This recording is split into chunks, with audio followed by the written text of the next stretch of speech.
قال الله تبارك وتعالى في كلامه المجيد: أعوذ بالله من الشيطان الرجيم. بسم الله الرحمن الرحيم.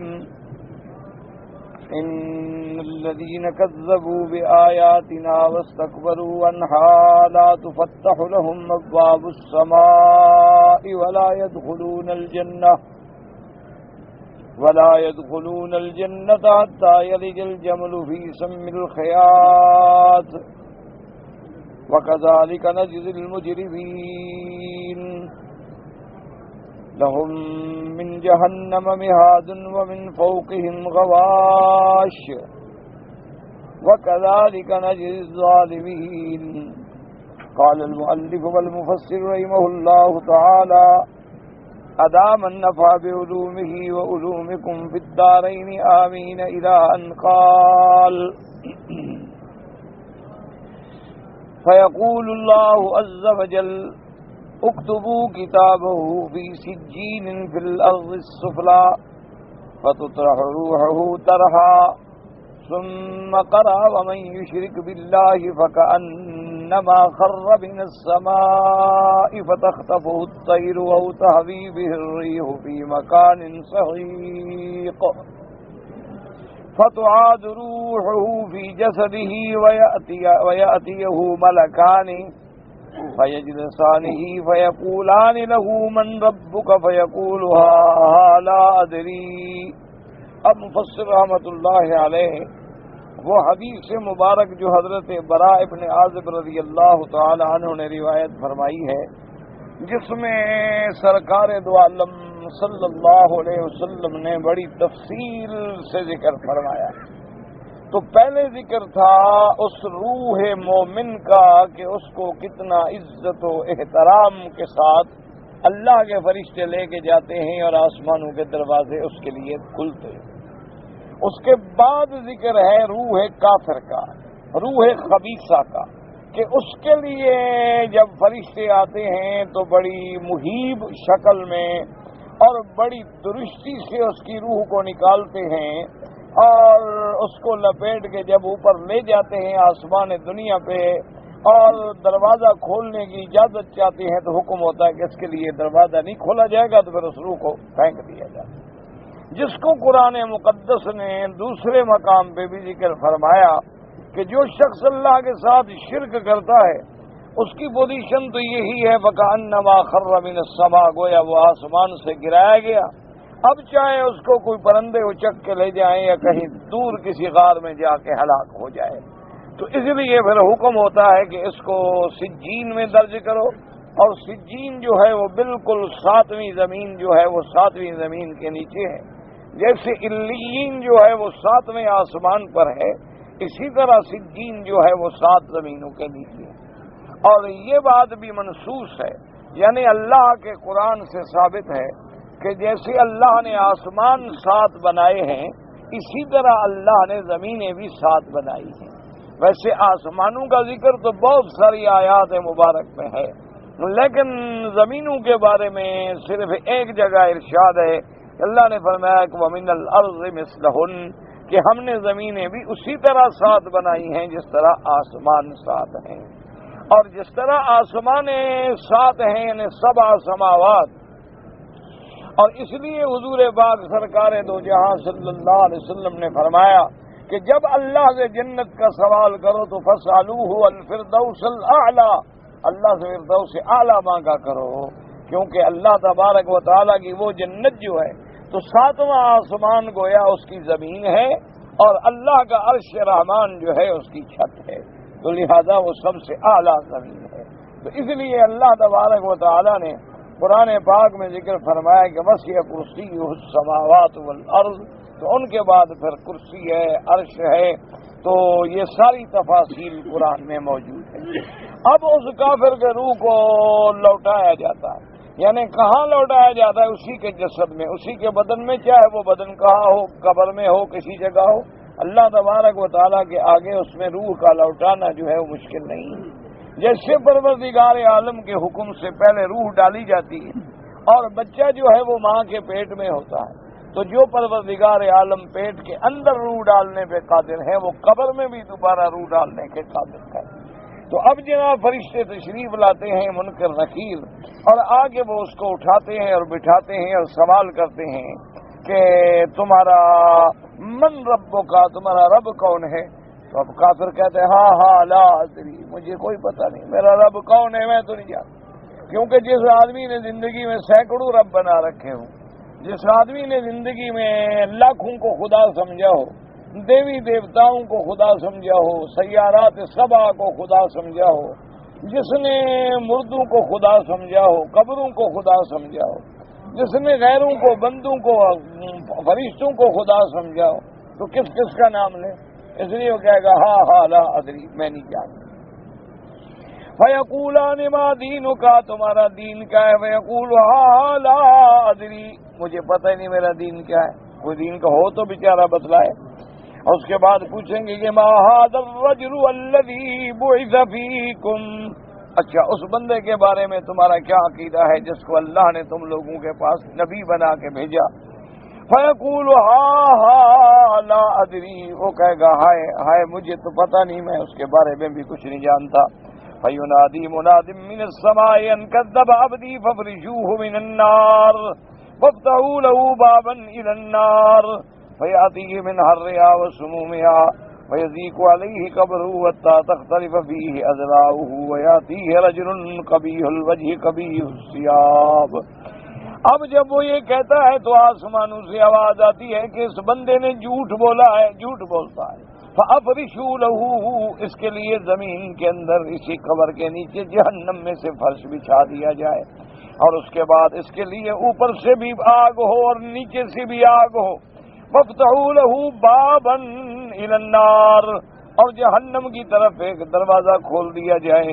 وَيَأْتِيهِ مِنْ حَرِّهَا وَسُمُومِهَا، اور جہنم کی گرمی اور جہنم کی جلد جو ہے سموم، یعنی اس کی تیز ہوائیں، سموم کہتے ہیں جیسے زہر اثر کرے، اسی تیز ہوا بھی اندر داخل ہو جائے تو وہ آتی رہیں گی۔ وہی ضیق علیہ قبر، حکم ہوگا قبر کو کہ اس میں تنگی کرو، اور قبر اتنی تنگ ہوگی کہ حتی تختلف اضلاعہ، اس کی پسلیاں جو ہیں یہ آپس میں مل جائیں گی۔ ویاتیہ رجل قبیح الوجہ قبیح الثیاب منتن الریح، اس کے بعد قبر میں ایک آدمی آئے گا جس کا چہرہ بھی بڑا گندا، لباس بھی بڑا گندا، بدبودار۔ فیقول ابشر بالذی یسوءک ھذا یومک الذی کنت توعد، اس کے بعد وہ آئے گا، وہ کہے گا یعنی علی سبیل التحکم، اچھا خوش ہو جاؤ، ہاں آ گیا وہ دن جس دن تمہارا منہ کالا ہونا ہے، آ گیا وہ دن، میں آگے حیران ہوگا کہ تم کون؟ فیقول من انت فوجہک الوجہ یجیء بالشر، کہے گا تم کون ہو؟ تمہارا آدمی خیر تو نہیں لا سکتا، تمہارا چہرہ ہی بتا رہے ہیں۔ فیقول انا عملک الخبیث فیقول رب لا تکب الساعة، وہ کہے گا میں وہ تمہارے عمل خبیث ہوں جس کو اللہ نے ایک انسان کی شکل میں تیرے پاس بھیجا ہے۔ اس لیے علماء نے لکھا کہ یہ بھی احادیث مبارک میں ثابت ہے کہ اعمال صالحہ کو اللہ ایک اچھی شکل عطا فرما دے، اور اعمال خبیثہ جو ہیں اللہ اس کو ایک بری شکل عطا فرما دے۔ اور اسی طرح ہر چیز جو ہے آدمی کے مرنے کے بعد اس کو چھوڑ جاتی ہے، لیکن عمل نہیں چھوڑتا، عمل اس کے ساتھ ہوتا ہے۔ اگر اعمال اچھے ہیں تو پھر اس کی قبر روضۃ من ریاض الجنہ، وہ جنت کے باغوں میں سے ایک باغ بن جاتی ہے۔ چاہے اس بندے کو کفن ملے نہ ملے، اللہ تبارک و تعالیٰ اس کے لیے جنت کو جو ہے کھڑکی کھول دیتے ہیں اور نعیم حاصل کرتے ہیں۔ اور جس آدمی کی موت جو ہے وہ کفر اور شرک پہ آ گئی ہے، اللہ معاف فرمائے، تو اس کے لیے وہ قبر جو ہے وہی گڑھا بن جاتی ہے جہنم کا، اور اسی جگہ سے اس کی ابتدائے عذاب شروع ہو جاتی ہے۔ اور یاد رکھیں یہ عذاب قبر جو ہے یہ گویا ایسا سمجھ لیں جیسے اللہ معاف کرے کسی آدمی پہ مقدمہ ہو جائے، اس پہ الزام لگ جائے تو اس کو حکومت پکڑ کے حوالات میں بند کر دیتی ہے اور مقدمے کی باقاعدہ سماعت ہوتی ہے۔ تو اب جب تک فیصلہ نہ ہو تو کچی کاٹ رہے وہ تو شمار بھی نہیں ہوتا نا، تو بعض مقدمے جو ہیں 2 سال 4 سال 5 سال 10 سال چلتے رہتے ہیں، اور وہ 10 سال کے بعد فیصلہ ہوتا ہے، لیکن وہ 10 سال جو سزا کاٹی ہے وہ شمار نہیں ہوتی۔ تو اسی طرح عذاب قبر جو ہے یہ تو ایک ابتدائی عذاب ہے، اصل عذاب جو ہے وہ مرنے کے بعد آخرت میں شروع ہوگا۔ تو اس لیے یہ بات کو یاد رکھ لیں کہ اللہ تبارک و تعالیٰ کے قرآن کی آیات سے اور فرمان محمد مصطفیٰ صلی اللہ علیہ وسلم سے عذاب قبر ثابت ہے، عذاب قبر جو ہے وہ حق ہے۔ اس لیے حضور پاک صلی اللہ علیہ وسلم نے اپنی امت کو دعا سکھلائی ہے کہ روزانہ دعا مانگا کرو کہ اللہم انی اعوذ بک من عذاب القبر واعوذ بک من فتنۃ المسیح الدجال واعوذ بک من فتنۃ المحیا وفتنۃ الممات۔ اور جو لوگ اس کا انکار کرتے ہیں وہ محض عقلی باتیں، جیسے کافر بھی کہہ دیتے تھے کہ بھئی جو مر گیا ہے وہ دوبارہ کیسے زندہ ہوگا، بندہ مر گیا ہے اور ہڈیاں سیدھا ہو گئی ہیں اور مٹی میں مل گیا ہے اور کیسے دوبارہ زندہ ہو جائے گا، کوئی زندگی نہیں۔ اسی طرح ان لوگوں کے بھی دماغ میں یہی بات ہوتی ہے کہ جی ایک بندہ ہے وہ دریا میں ڈوب گیا، ایک بندہ ہے وہ آگ میں جل گیا، ایک بندہ ہے وہ کسی ایکسیڈنٹ میں فوت ہو گیا، ایک بندہ ہے وہ کسی گولے سے اور توپ سے اور حادثے سے فوت ہو گیا۔ تو دیکھو جی اب اس کا تو وجود بھی ہمیں نہیں ملا۔ اچھا ایک بندہ ہے وہ جنگل میں مارا گیا اور اس کو درندے چرندے کھا گئے، اب اس کے ٹکڑے جو ہیں وہ تو مختلف جانوروں کے پیٹ میں ہیں، تو کس کو عذاب ہوتا ہے؟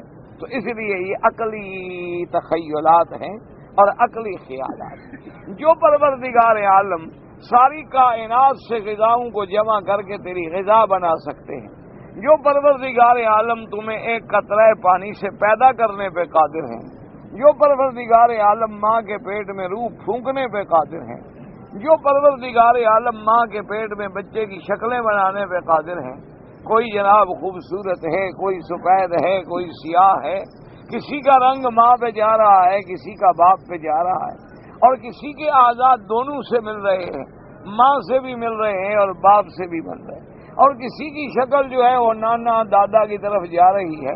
تو یہ سارے نظام کرنے والے کے آگے ایسی باتیں مشکل نہیں ہوتی۔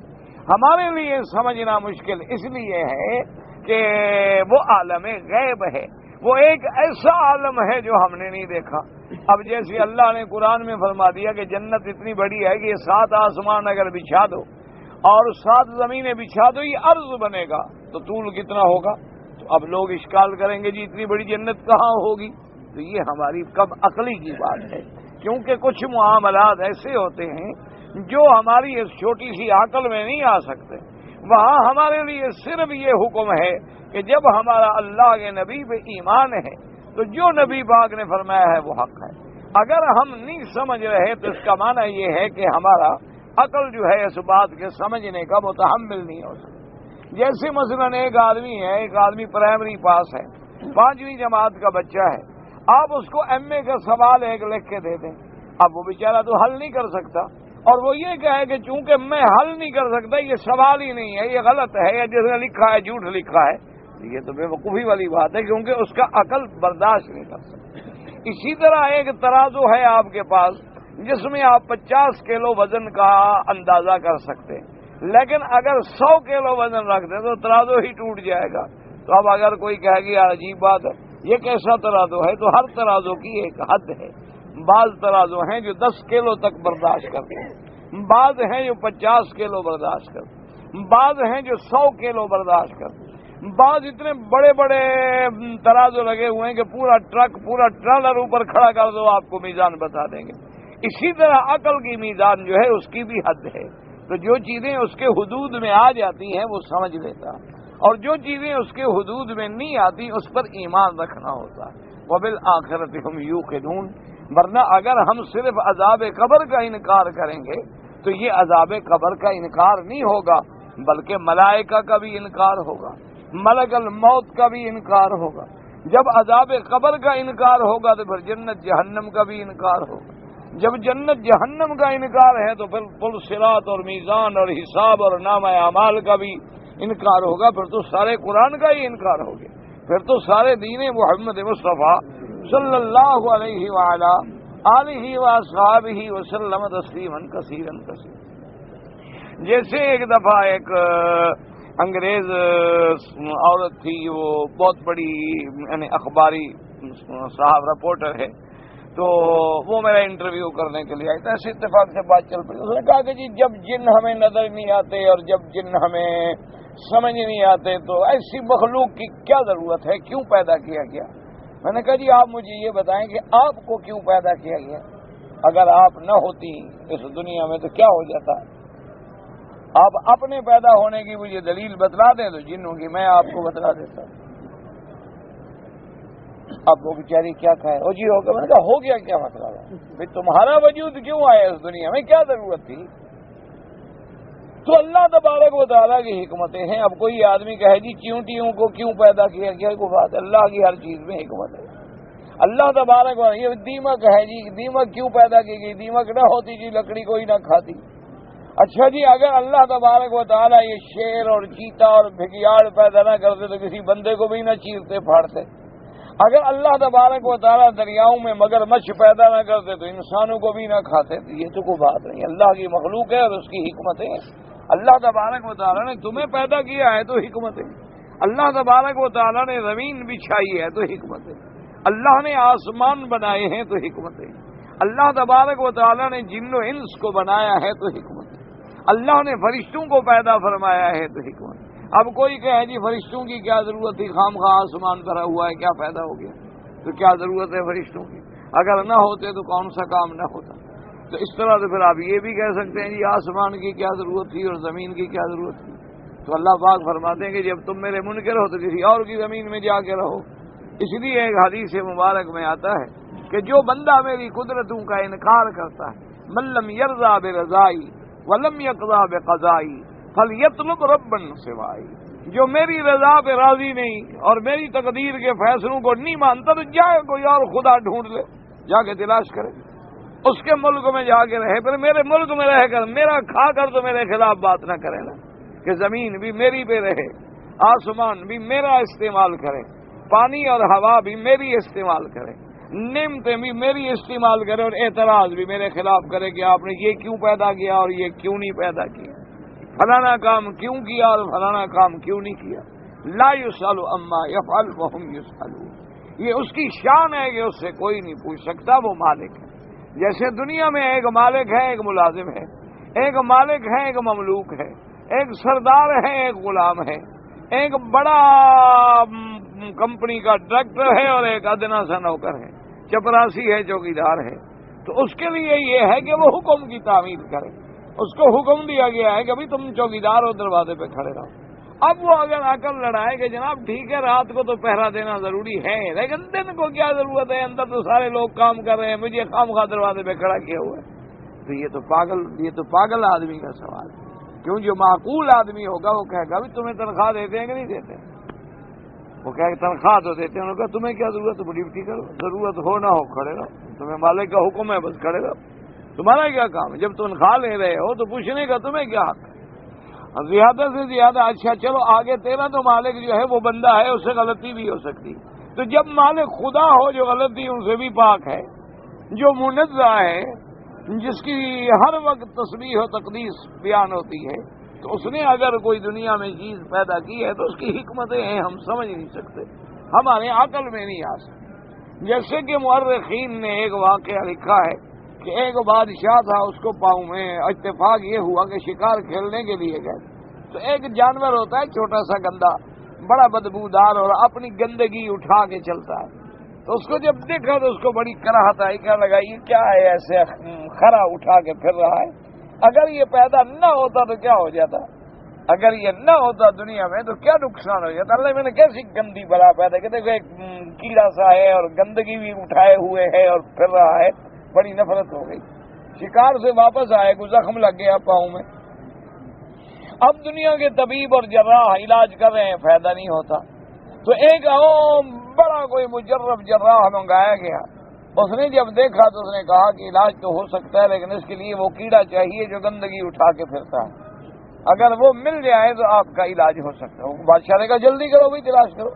اب تو جناب ساری فوج بھاگ رہی ہے اور سپاہی بھاگ رہے ہیں اور جنگل چھان رہے ہیں، ڈھونڈو جی جو کہتے تھے کیوں پیدا ہوا، تو تلاش کرنے کے بعد مل گیا، اس نے مرہم بنائی، لگایا، ٹھیک ہو گیا۔ تو بادشاہ کو سمجھ آ گئی، بادشاہ تھا، اس نے کہا میرا اللہ میری توبہ ہے کہ میں نے تیری مخلوق پہ اعتراض کیا تھا، آج تو نے مجھے اسی کا محتاج کر دیا، آج تو نے مجھے بتلا دیا ہے کہ میری ہر چیز میں حکمت ہے، میں نے اگر سام پیدا کیے ہیں اس میں بھی حکمت ہے، کہ پوری دنیا میں سانپ کی زہروں سے ایسی ایسی دوائیں پیدا ہو رہی ہیں جو دنیا کی زندگی بچانے کا ذریعہ ہے، اور ساری دنیا میں سب سے مہنگی چیز جو ہے وہ سانپ کا زہر ہے، سانپ کا زہر بطور زہر ہے، لیکن اگر بنا دیا جائے تو تریاق ہے۔ اس میں بھی اللہ تبارک و تعالیٰ نے حکمتیں رکھی، اللہ تبارک و تعالیٰ کی حکمتیں ہوتی۔ حکیم اجمل خان مرحوم کے بارے میں لکھتے ہیں، جو اپنے وقت میں بہت بڑے طبیب بھی گزرے ہیں اور بڑے شان والے عزت والے آدمی تھے، اللہ ان کی قبر پہ رحمتیں فرمائے۔ ایک آدمی کو لے آئے علاج کے لیے، آپ نے دیکھا اور دیکھنے کے بعد کہا کہ بھائی تمہارا علاج تو ہے لیکن وہ ملنا بڑا مشکل ہے، لہذا میرے پاس دوائی کوئی نہیں، بس اب اللہ پہ بھروسہ کرو، وہ بچا لے تو بچا لے، ورنہ تم چند دنوں میں مر جاؤ۔ اور اپنے جو نائب تھا اس کو حکم دیا کہ رجسٹر مریضوں کا جو ہے وہ لے آؤ، اس میں نام بھی لکھا، دن بھی لکھا، وقت بھی لکھا اور آگے علاج بھی لکھا، لیکن وہ علاج مل نہیں سکتا تھا۔ وہ بندہ چلا گیا، راستے میں گزر رہا تھا تو گنے کا موسم تھا، گنے کے کھیت لگے ہوئے تھے، تو اس کو خیال آیا کہ یار حکیم صاحب نے بتا دیا مرنا تو ہے اور چند دن ہی رہ گئے ہیں مرنے میں، تو اب احتیاط کر کر کے جو ہے خراب ہو گیا ہوں، چلو ٹھیک ہے آج تو گنے کھاتے ہیں، مرنا ہے تو کل مرنا، آج مرنا، خام خواہ شوق تو پورا کریں۔ تو اس نے گنے شنے زمین سے توڑے اور کھانے شروع کر دیے، اور کچھ گنے اٹھا لیے گھر میں، راستے میں اب پیٹ بھر کے گنے شنے کھا لیے آرام سے۔ گھر جانے کے بعد طبیعت سنبھلنے لگ گئی کہ وہ جو اس کو پریشانی تھی اور کمزوری تھی وہ ہٹ رہی ہے اور طبیعت بہل رہی ہے، اور جناب پھر آ گیا اسی جگہ، اس نے پھر اور گنے لیے اور کھانا، 4-5 دن جناب رات دن گنے کھائے، بچ گیا۔ جب ٹھیک ٹھاک ہو گیا تو گیا حکیم صاحب کے پاس، کہ آپ نے کہا تھا کہ 2-4 دن میں مر جاؤ گے، تو میں تو پہلے سے ماشاءاللہ ہٹا کٹا ہو گیا ہوں، میں تو بالکل ٹھیک ہو گیا۔ تو حکیم صاحب نے فرمایا کہ وہ رجسٹر لے آؤ، وہ رجسٹر لے آئے، فرمایا یہ پڑھو دوا کیا لکھی ہے۔ میں نے لکھا ہے کہ مشکی نانگ جو ہے، کالے رنگ کا جو سانپ ہوتا ہے نا، سیاہ مشکی جس کو کہتے ہیں، وہ سیاہ سانپ کو مارا جائے، ٹکڑے ٹکڑے کر کے زمین میں دفن کیا جائے اور وہاں گنا لگایا جائے، وہ گنا جو ہے اس کا علاج ہے۔ تو فرمایا اب اللہ نے تیرا علاج راستے میں کر دیا تو میرا کیا قصور ہے؟ جہاں سے تم نے گنے کھائے ہیں وہاں جا کے زمین کھودو، نیچے دیکھو، اگر سانپ نہ ملے تو پھر آ کے میری حکمت کو بتلانا۔ تو وہاں جب قدرتی طور پہ گئے اور جگہ کھودی گئی تو نیچے کئی سانپ مرے ہوئے دفن پڑے، لوگوں نے مارتے رہے، وہیں ڈالتے رہے، اور پھر کاشت ہو گئی، گنا نکل گیا۔ تو اس کے زہر کے اثرات میں سے جو چیز گنے میں آئی اللہ نے اسی میں علاج کیا۔ تو یہ اللہ کی حکمت۔ آج ہی میں اخبار میں پڑھ رہا تھا، ایک آدمی تھا بیچارہ پاگل ہو گیا، دماغ خراب ہو گیا اس کا۔ اچھا اس نے کیا کیا، ابھی کہا کہ آج کی اخبار میں وہ ذکر تھا، اس کا دماغ بیچارے کا خراب ہو گیا، پاگل ہو گیا وہ۔ تو وہ اس نے کیا کیا کہ اسٹیشن کے قریب آ کے، یہ بڑے بڑے پول ہوتے ہیں نا بجلی کے کھمبے بڑے اونچے، وہ جناب کسی طرح وہ پاگل اس کھمبے پہ چڑھ گئے۔ اب لوگوں نے جب دیکھا کہ کھمبے پہ ایک بندہ چڑھا ہوا ہے تو بھاگے، پولیس کو بتایا، لوگ اطلاع دی بھی، اور دیکھو اتنی بڑی، تو جناب بھاگے، گاڑیاں لے کے آ گئے، یہ لے کے آ گئے، کبھی اس کو اتارو، یہ تو اتنا اونچا پٹ چڑھ گیا۔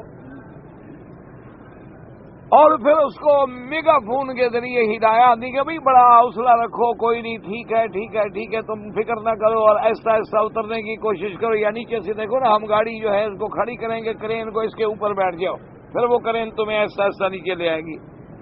انہوں نے کہا نہیں، میں جیسے چڑھ گیا ہوں میں خود اتروں گا، تم جاؤ جہاں جاتے ہو۔ اب وہ پاگل، لوگوں نے بھی اس کا پتہ بھی لگ گیا ہے فلاں بندہ ہے، انہوں نے کہا تو پاگل ہے۔ انہوں نے کہا چلو پاگل ہے تو بندہ نا، بچانے کی کوشش تو ہم کریں، باقی اللہ کے ہاتھ میں ہے۔ انہوں نے جب وہ کرینے ورینے لگا، اس نے جناب چھلانگ لگائی، خدا کی قدرت ہے، وہ نیچے آیا، کوئی چوٹ نہیں لگی، بس بے ہوش ہو گیا۔ اس کو اسی حالت میں اٹھا کے ہسپتال میں لے گیا، جب ہوش آیا تو دماغ ٹھیک ہو گیا اور بالکل صحیح ہو گیا۔ ڈاکٹر نے کہا کہ یہ تو بالکل ٹھیک ہے، پاگل ہے ہی نہیں، ابھی بالکل ٹھیک ہے، وہ عقل آ گئی واپس، ہر چیز آ گئی، وہ کہاں گئی بے وقوف۔ اللہ نے اتنے چھلانگ لگانے سے، چوٹ لگنے سے علاج کر دیا۔ تو یہ اللہ تبارک و تعالیٰ کی حکمتیں ہیں۔ اچھا، اب کوئی آدمی کہے کہ میں بھی اپنے پاگل کو چڑھا دوں تو جلدی مر جائے گا انشاءاللہ۔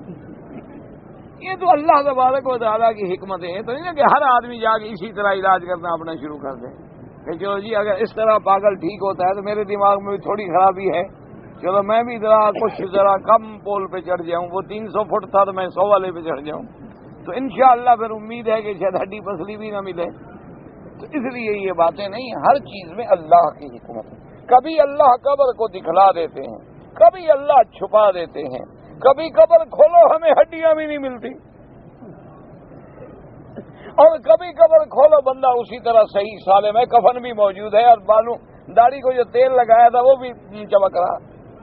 یہ سب اللہ کی حکمت۔ اس لیے مومن کا کام یہ ہے کہ وَبِالْآخِرَةِ هُمْ يُوقِنُونَ، کہ عالم آخرت پر یقین رکھے، اور قبر جو ہے وہ آخرت کی پہلی منزل ہے۔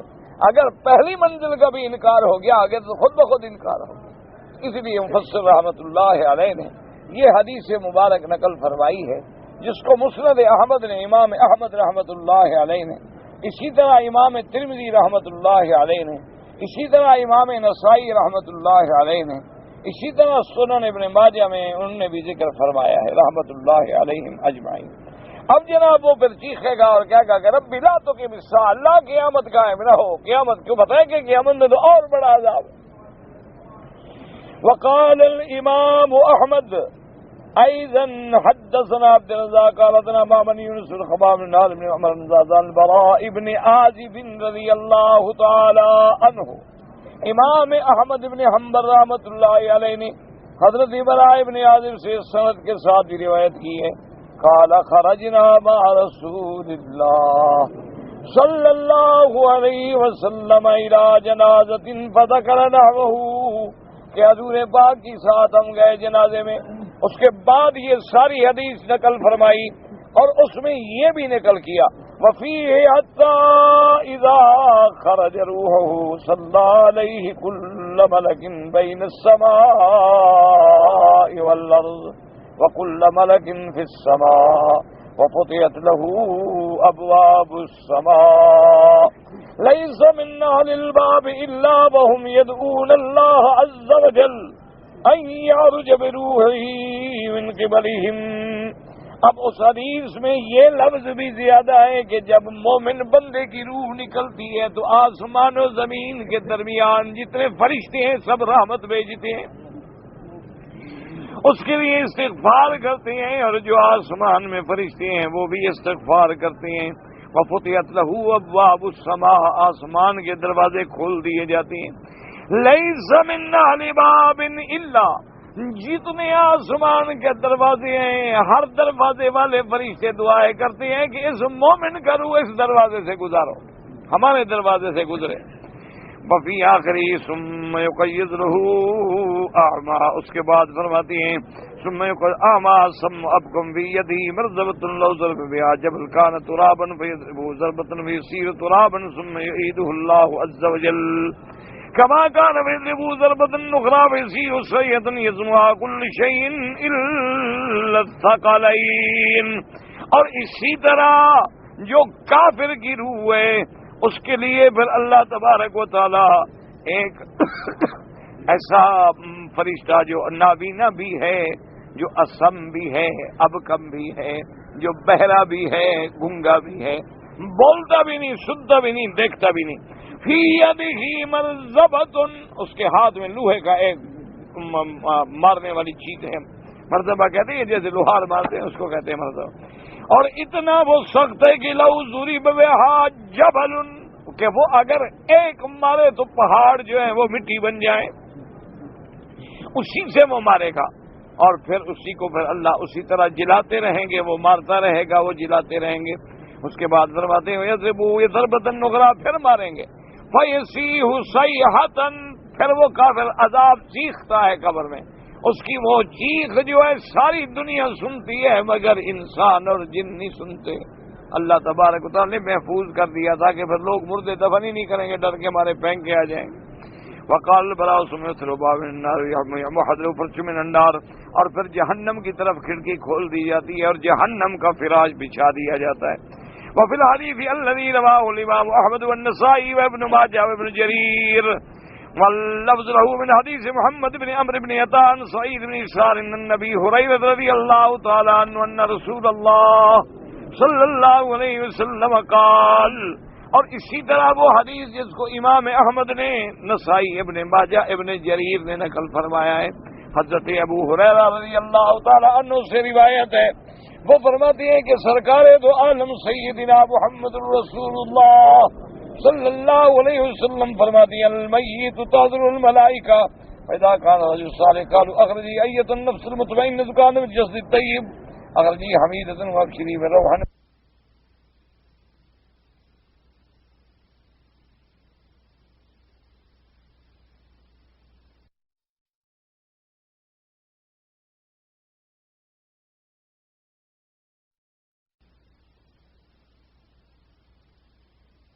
مطمئنہ نفس نکلو، اللہ تبارک و تعالیٰ کی طرف چلو. وہ اب شری اور مبارک ہو تمہیں اللہ تعالیٰ کی طرف سے نعمتوں کی اور خوشبوؤں کی، اور چلو تمہارا رب تم پہ ناراض نہیں. فیقولون ذلک یعرج بعین السماء واستفتح بکل من ھذا. اور اسی طرح اس کو لے جاتے ہیں آسمانوں پر، پھر آسمانوں کے دروازے کھلتے ہیں.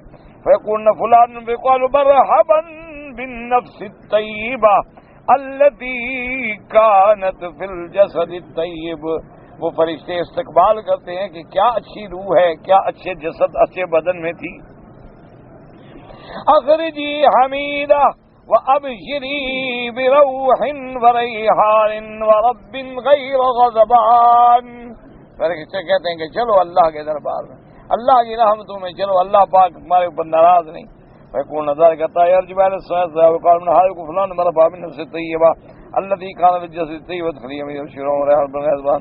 فيقال لها ذلك حتى ينتهي بها إلى السماء الذي به الله عز وجل.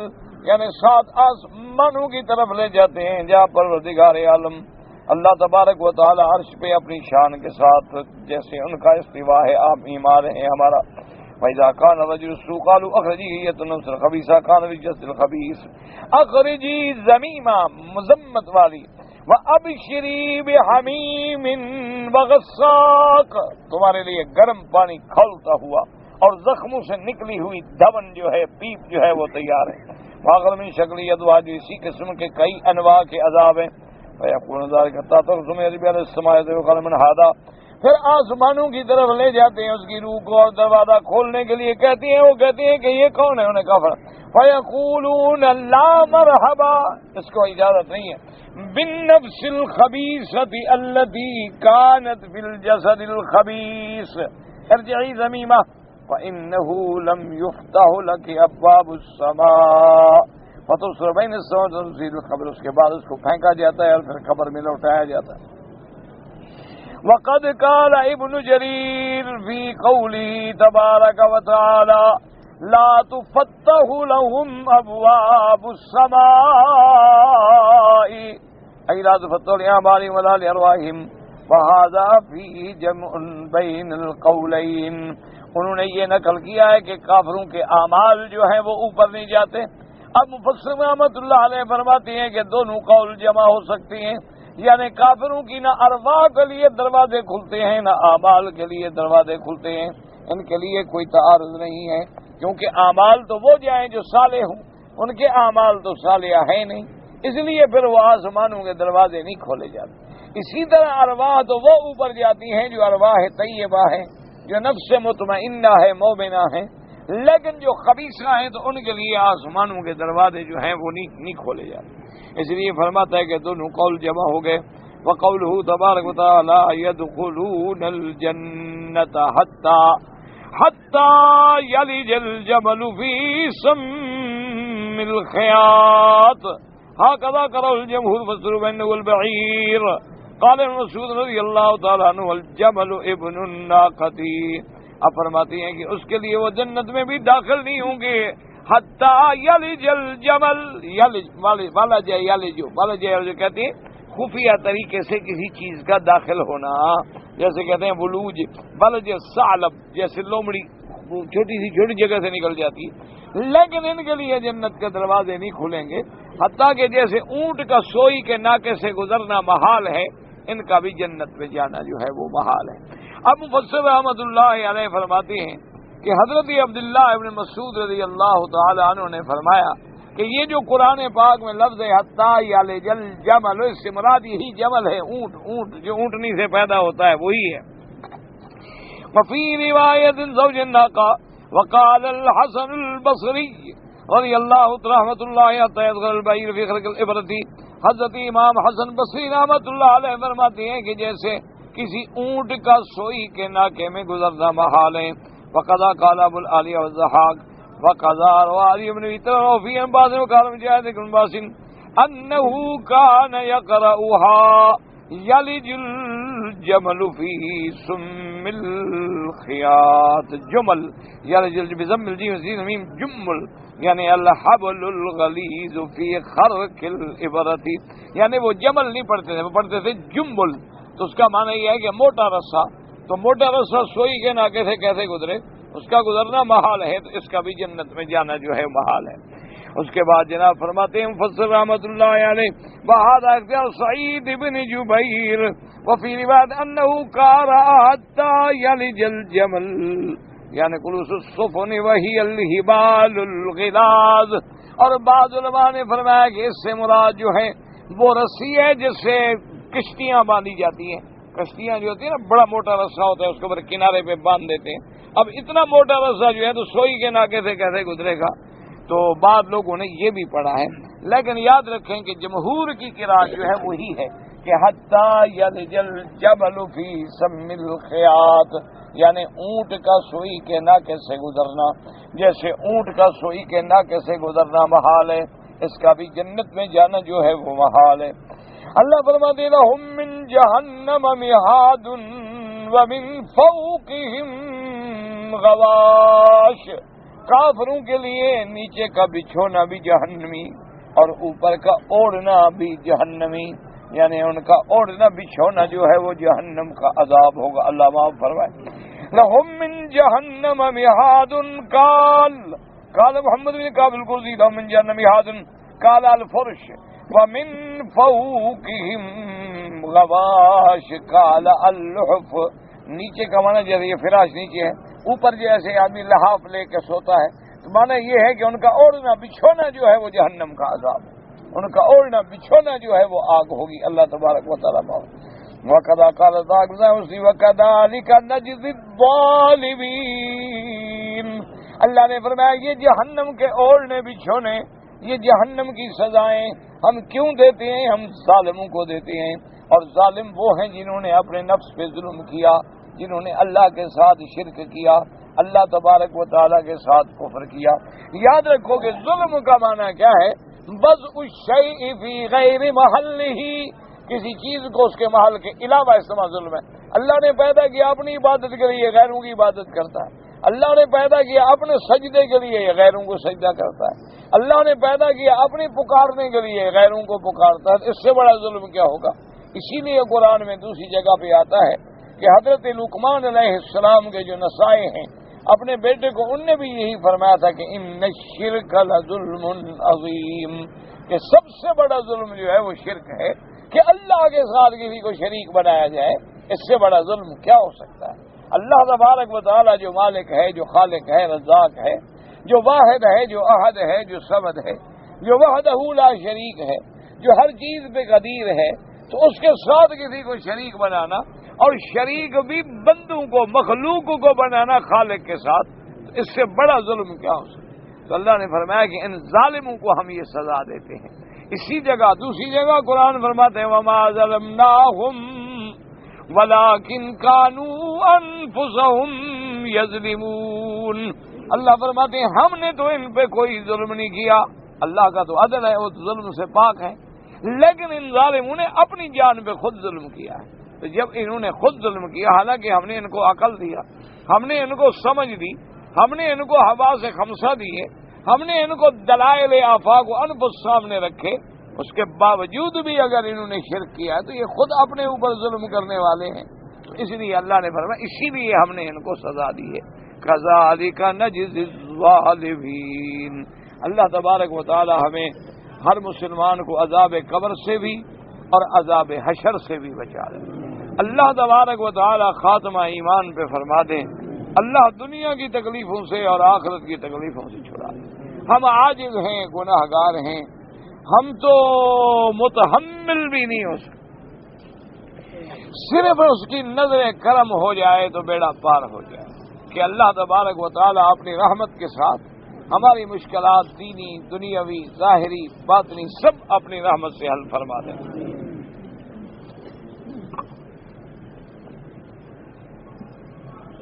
فجر کی نماز پڑھنے کے لیے احادیث مبارک میں بہت ساری حدیثیں موجود ہیں۔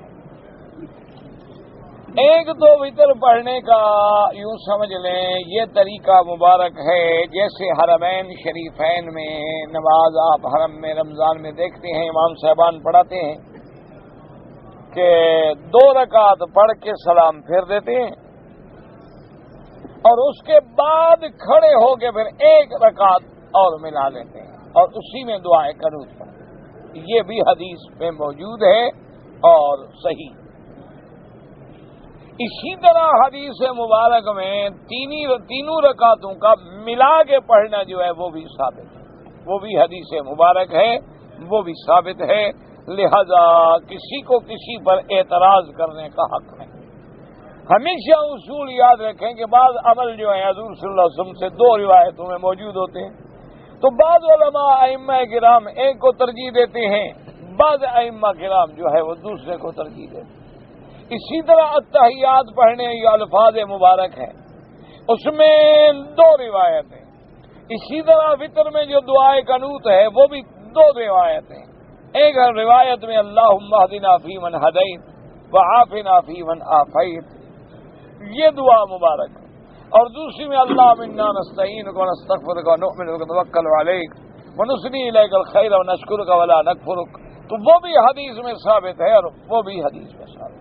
تو لہذا جن ائمہ کرام نے کسی حدیث مبارک کو لے لیا ہے تو دونوں برحق ہے، اللہ ان کی قبر پہ کروڑوں رحمت ہے۔ باقی اگر دعائے قنوت آپ چھوڑ دیں تو امام ابو حنیفہ رحمۃ اللہ علیہ کے نزدیک قنوت پڑھنا جو ہے وہ واجب ہے، اور جب نماز میں کوئی واجب چھوٹ جائے تو سجدہ سہو آتا ہے، اگر سجدہ سہو نہیں کرے گا تو پھر پڑھنا پڑے گا، کیونکہ ان کے باقی ائمہ کے نزدیک دعائے قنوت پڑھنا جو ہے وہ سنت ہے، یعنی پڑھیں گے تو ثواب ہوگا، لیکن اگر کبھی قنوت چھوڑ بھی دیں گے تو نماز ٹھیک ہو جائے گی، کیونکہ سنت کے چھوڑنے سے کوئی سجدہ نہیں آتا، سجدہ تب آئے گا جب کسی واجب کو چھوڑا جائے، اس کے لیے ان کے نزدیک واجب ہے ہی نہیں۔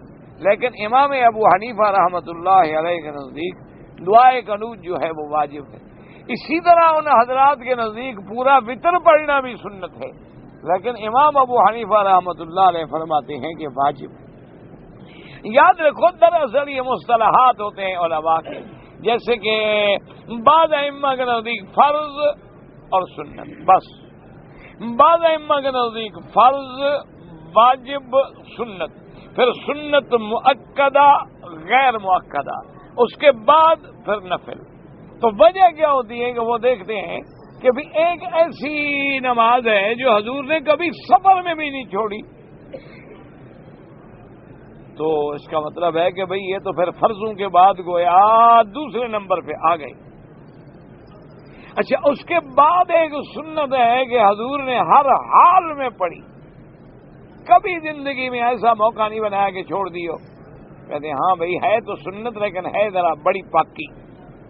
اور ایک سنت ہے کہ حضور پاک نے کبھی پڑھ لی اور کبھی نہیں پڑھی، جیسے عشاء سے پہلے کی 4 رکعت سنتیں یا عصر سے پہلے کی سنتیں، تو اس میں پڑھنا بھی ثابت ہے، چھوڑنا بھی ثابت۔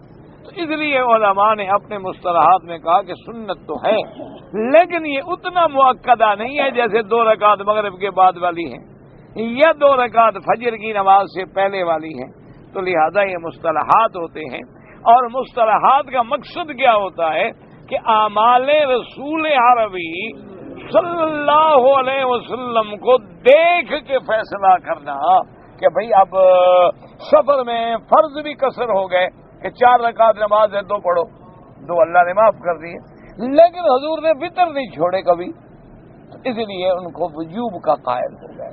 تو بہرحال یہ الحمدللہ جو حدیث میں بھی موجود ہے میں نے عرض کر دیا۔ اگر ایک شخص نماز با جماعت امام کے پیچھے پڑھ رہا ہے، امام صاحب رکوع میں ہیں، تو مقتدی جو ہے وہ سجدے میں چلا گیا، لیکن سجدے سے اٹھ کے پھر اس نے رکوع کیا کہ نہیں کیا؟ اگر غلطی سے سجدے میں کیا، ابھی امام رکوع میں، پھر اس کو ہوش آ گئی، وہ رکوع میں آ گیا، ٹھیک ہوگی نماز، اس کو کوئی سجدہ صاف نہیں کرنا، وہ امام کے تابع۔ اور اگر اس نے سبقت کر لی امام پہ کہ امام ابھی سجدے میں نہیں کیا اور اس نے سجدہ پہلے کر دیا، نماز نہیں ہوگی۔ جو سبقت علی امام کرے گا تو نماز نہیں ہوگی۔ ایک آدمی مدینہ منورہ سے زیارت کے لیے گیا تھا، واپسی میں وہ یہ کہتے ہیں کہ میں نے میقات سے احرام باندھا، احرام باندھ کے بس میں سوار ہوا اور سو گیا۔ اسی نیند کی حالت میں مجھے احتلام ہو گیا۔ جب میں مکہ میں پہنچ گیا تو میں نے جا کے احرام بھی دھویا، غسل کیا، پھر عمرہ میں نے پورا کرا، ٹھیک ہو گیا، کوئی بات نہیں۔ وہ کوئی چیز تمہارے بس میں تو ہے نہیں، وہ تو انسان نیند میں ہے، وہ کیا کرے؟ کوئی بات نہیں، آپ نے اچھا کیا کہ غسل بھی کر لیا اور اس کے بعد کپڑا بھی دھو لیا اور آ کے عمرہ پورا کر لیا، ٹھیک ہو گیا۔ مرنے کے بعد انسان کی روح کو نکال کر کہاں رکھا جاتا ہے، اور انسان کا جسم مٹی سے بنایا گیا ہے، روح کیا چیز ہے؟ اتنا عرصہ 3 دن سے جو آپ سبق سن رہے ہیں، اگر وہ سمجھ نہیں آیا تو میں کیا کر سکتا ہوں؟ ایک بڑی فارسی میں کتاب ہے یوسف زلیخا، جس میں حضرت یوسف علیہ السلام اور بی بی زلیخا کا قصہ ہے۔ تو وہ استاد ایک شاگرد کو پڑھاتے رہے، وہ مہینے 2 مہینے میں جا کے کتاب ختم ہوئی۔ جب کتاب ختم ہو گئی تو شاگرد نے کہا، استاد نے ایک بڑا ضروری سوال ہے، مہربانی کریں بتلائیں۔ انہوں نے بچاؤ، کہا زلیخا مرد تھی یا عورت تھی؟ اس نے کہا اس کا جواب بس یہی ہے کہ انا للہ و انا الیہ راجعون۔ تو اب تمہارا بھی یہی جواب میں دے سکتا ہوں، اور کیا کر سکتا ہوں؟ اللہ کے بندے، جب قرآن کہتا ہے کہ تم روح کو نہیں جانتے تو میں کیا بتاؤں کہ روح کیا ہے؟ یسألونک عن الروح، اللہ فرماتا ہے کہ میرے نبی پاک صلی اللہ علیہ وسلم آپ سے آگے کافر سوال کرتے ہیں روح کے بارے میں، قل الروح من امر ربی، روح میرے رب کا امر ہے، وما اوتیتم من العلم الا قلیلا، تمہیں تو تھوڑا سا علم دیا گیا، تمہیں کیا پتا کہ روح کیا ہے؟ تو جب اللہ نے نبی کو بھی علم نہیں دیا تو میں کیا بتلاؤں کہ روح کیا ہے؟ اور باقی جو ہے روح کو کہاں رکھا جاتا ہے؟ تمہارے بدن میں، جہاں سے نکالا گیا وہاں رکھا جاتا ہے، اور کہاں رکھا جاتا ہے؟ اب روح کہاں ہے؟ اب بھی تو تمہارے جسد میں ہے، گویا تمہارا جسد جو ہے اس کے لیے ایک برتن ہے، اسی میں اللہ نے اس کو رکھا ہے، وہ کیا ہے اللہ کے سوا کوئی نہیں جانتا۔ جی مرنے کے بعد میں اپنے ماں باپ کو اگر خواب میں دیکھوں تو ان کا روح ان میں کیسے آتا ہے؟ جب خواب دیکھو تو پھر ماں باپ سے خود پوچھ لینا، میں تو بتا سکتا ہوں۔ 6 مہینے کی چھٹی گزارنے کے بعد مکے آیا، لیکن میں نے عمرہ نہیں کیا۔ بہرحال امام ابو حنیفہ رحمۃ اللہ علیہ فرماتے ہیں کہ چھٹی گزارو یا کسی حال میں جاؤ، جب میقات سے واپس آنا ہے تو بغیر احرام کے نہ آئیں۔ اگر بغیر احرام کے آئیں گے تو آپ کو عمرہ بھی قضا کرنا پڑے گا اور ایک بکری دم بھی دینی پڑے گی۔ باقی ائمہ کچھ رعایت کرتے ہیں کہ نوکری ہے، ڈیوٹی ہے، اس کی نیت ہی نہیں عمرے کی، وہ کہتے ہیں دم نہیں پڑے گی، ورنہ وہ بھی یہ کہتے ہیں کہ عمرہ کرو، احرام باندھ کے آؤ، لیکن کہتے ہیں کہ اگر باندھ کے نہ آیا تو جرمانہ نہیں ہوگا، ورنہ سب ائمہ کے نزدیک یہ ضروری ہے کہ جب بھی اپنے ملک جاؤ تو واپسی پہ احرام باندھ کے آؤ۔ اگر حج پڑھنے کے بعد حاجی نے صفا مروہ بھول گیا، نہیں کیا، تو ابھی ایک نفلی طواف کر کے کر لے، کوئی مشکل نہیں، کوئی دم نہیں پڑے گا۔ اگر بالکل بھول کے چلا گیا اپنے ملک میں اور صفا مروہ نہیں دوڑا تو پھر ایک بکری دم دینی پڑے گی، وہاں سے کسی کو وکیل بنا کے پیسے بھیج دے اور اس کو اجازت دے کہ میری طرف سے ایک بکری لے کے دم ادا کر دے۔ دور میں عصبیت ہے اور ایک ملک میں 3 آدمی ہیں جو عصبیت پھیلا رہے ہیں، اور مجھے خواب میں حکم ملا ہے، تو خواب کا حکم جو ہے کسی بندے کا معتبر نہیں ہوتا ماں سوا اللہ کے نبی کے۔ اللہ کے نبی کا حکم جو ہے خواب میں وہ اللہ کا وحی ہوتا ہے، باقی بندوں کے خواب پر عمل نہیں کیا جاتا۔ ابو حنیفہ رحمۃ اللہ علیہ کے نزدیک رفع یدین کیوں نہیں، وہ بھی حدیث پہ عمل کرتے ہیں، وہ خود سے نہیں بنائی۔ ایک حدیث مبارک ہے کہ لم یرفع یدیہ الا فی التکبیرۃ الاولی۔ نے اپنی بیوی کو طلاق دے دی تو کیا عدت کے دوران میں خرچہ وہ آپ کے ذمہ آپ دیں گے؟ آپ کیوں نہیں دیں گے؟ جب تک عدت میں ہے تمہیں رجوع کا بھی حق ہے، خرچہ بھی دیں گے۔ شریف میں سب سے زیادہ ثواب صف اول میں ہے، اس میں کوئی شک نہیں، اور حضور نے فرمایا اس کا اتنا ثواب ہے کہ اگر لوگوں کو بتا دیا جائے تو لوگ لڑیں گے اور تیر اندازی بھی کرنی پڑے تو کریں گے، لیکن نماز صف اول میں پڑھیں گے۔ کون سی مسجدوں کے لیے؟ مسجد الحرام، مسجد النبی صلی اللہ علیہ وسلم، مسجد اقصی کے لیے سفر کی اجازت ہے۔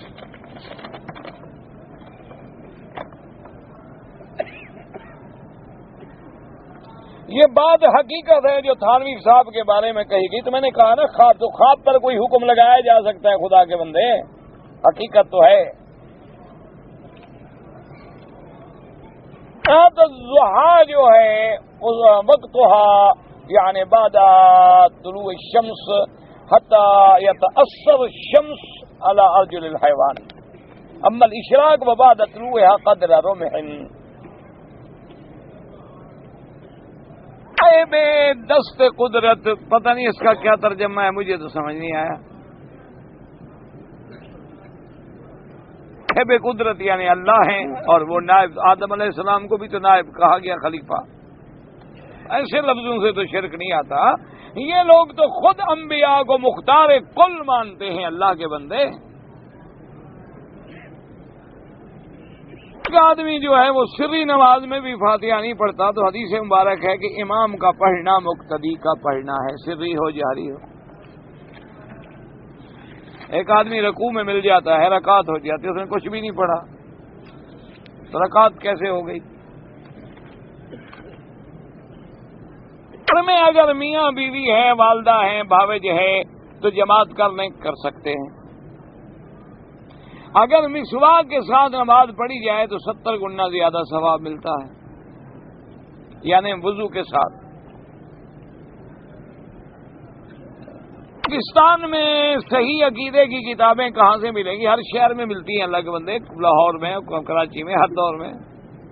اس دور میں رزق حلال کے لیے ہر کام کر سکتے ہو، بس سود نہ ہو، ربا نہ ہو، رزق حلال ہر کام میں مل سکتا ہے۔ کسی چیز کو سٹاک کر کے رکھنا، اگر لوگ بھوکے مر رہے ہیں اور تم گندم سٹاک کر لو تو یہ تو حرام ہے۔ اگر ایسی چیز ہے کہ جس کا کسی زندگی بچانے سے کوئی تعلق نہیں، کوئی حرج نہیں۔ اگر بچوں کی پیدائش کے درمیان میں وقفہ کر لیا جائے 1 2 سال، کوئی حرج نہیں، جائز ہے۔ اگر کسی بندے نے بیوی کے ساتھ لواطت کی تو نکاح تو نہیں ٹوٹ جائے گا، لیکن ملعون ہے، لعنت ہے اللہ کی۔ حاملہ ہو گئی ہے بیوی تو کتنے مدت تک خاوند مل سکتا ہے؟ کوئی بات نہیں، آخری دن تک بھی مل سکتا ہے، کوئی منع نہیں۔ ہاں اگر کوئی لیڈی ڈاکٹر منع کرے کہ بھی بیمار ہے تمہاری بیوی، نقصان ہو سکتا ہے، تو پھر نہ ملے، ورنہ شریعت میں تو کوئی منع نہیں، چاہے نہ آخری مہینہ بھی ہو۔ نکاح کے دوران سنت کے مطابق حق المہر کتنا ہو، جتنا آپ کا اتفاق ہو جائے، آپس میں جتنے پہ راضی ہو جائے، کوئی بات نہیں۔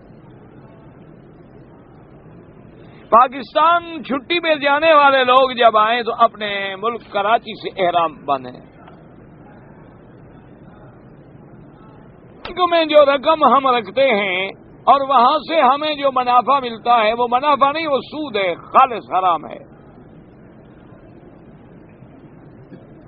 آج جو ہے ہم رشتہ داروں کو دے سکتے ہیں، ماں سوائے والد، والد کے والد، والدہ، دادی، اسی طرح بیٹا، بیٹی، بیٹے کے بیٹی، بیٹیوں کے بیٹے، ان کو نہیں دے سکتے۔ باقی تمام رشتہ داروں کو دے سکتے ہیں۔ اور افضل یہ ہے کہ اگر رشتہ دار غریب ہیں تو زکوٰۃ ان کو دو۔ ایک تو تمہیں پتہ ہوگا کہ یہ واقعی غریب ہیں، مستحق ہیں، دوسرا زکوٰۃ بھی ادا ہوگی اور صلہ رحمی کا بھی ثواب ملے گا۔ سب سے زیادہ مستحق تیری زکوٰۃ کے تیرے رشتہ دار ہیں، لیکن ماں باپ کو نہیں۔ باقی بہنیں ہیں، کچھ ہے، بچے سب کو دے سکتے ہو۔ ہمشیرہ ہے، ان کے پاس 10 تولے سونا ہے، وہ تو خود زکوٰۃ ادا کرے، زکوٰۃ لے کیوں؟ زکوٰۃ جو ہے وہ کس مہینے میں دیں؟ جس مہینے میں تمہاری مرضی، کوئی منع نہیں، کوئی مہینہ خود مقرر کر لو۔ لیکن علماء کہتے ہیں کہ رمضان میں زیادہ چونکہ ثواب ملتا ہے تو بہتر ہوتا ہے کہ رمضان مقرر کر لو کہ 70 گنا ثواب بڑھ جائے گا۔ تو اللہ تبارک و زکوٰۃ بھی دے رہے ہیں اور ثواب بھی زیادہ مل رہا ہے۔ ویسے جو مہینہ بھی تمہیں سوٹ کرتا ہو وہ مقرر کر لو۔ واللہ تعالی اعلم علمہ وتم۔ اللہم صلی علی سیدنا محمد وعلی آل سیدنا محمد کما صلیت علی ابراہیم وعلی آل ابراہیم فی العالمین انک حمید مجید۔ یا اللہ یا رحمان یا رحیم یا